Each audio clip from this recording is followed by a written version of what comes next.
Let's eat, guys! Ngayon pa lang kakain. Umaga, tanghalian, hapunan. 3-in-1 meal. Para tipid. Char. Kain tayo. Nagluto ako ng corned beef. Yan, kita nyo ba? And ang ating lumpiang Shanghai. Yan, partner sila. Para sa akin, isa sila sa mga best partner sa corned beef.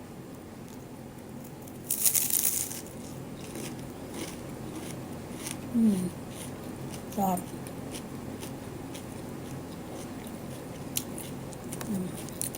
It's Monday again. Work ulit tayo. Work. Kaya kailangan natin mag-charge. Then, malamig na naman. Of course, malamig na. It's winter na sa Japan. Kaya kailangan natin mag-charge.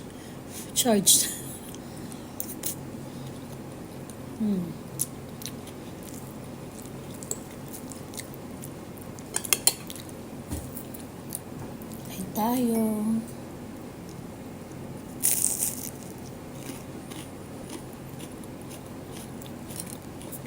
It's 5:02.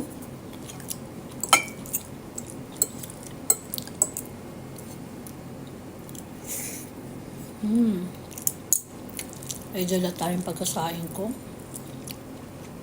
Bumili kasi ako ng bigas ngayon. 10 kilo. Ang lata yung pagkaano ko. Daming tubig. Papadami.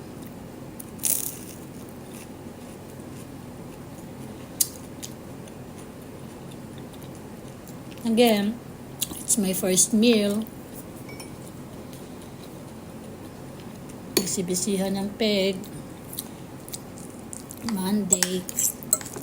And work again sa ating snack bar.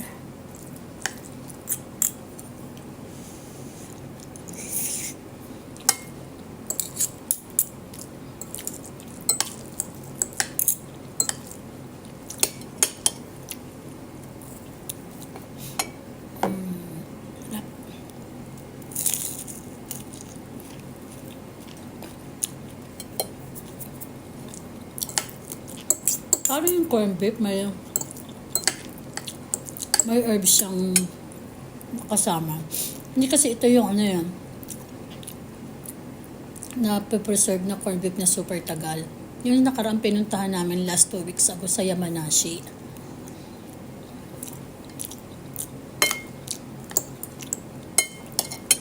Yung rock, yung kung nakita nyo yun sa TikTok ko, pangalan ng places sa rock.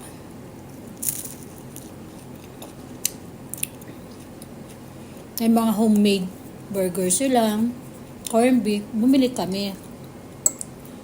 Itong corned beef niluto ko, parang may ano siya, may ibang kakaibang lasa, yung herbs na hindi ko alam kung ano yun.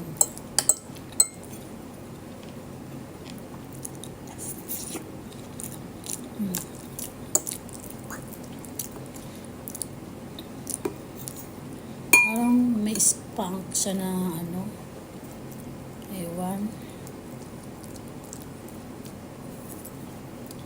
Philippine style yung pagkagawa ko sa corned beef. Also, mahilig ako sa crunchy food, kaya yan.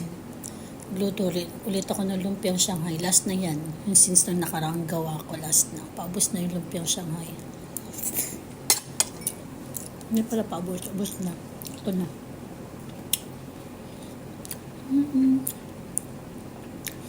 Kain kayo guys, maigi, at para hindi magkakasakit. Ay, lamig na sa Japan.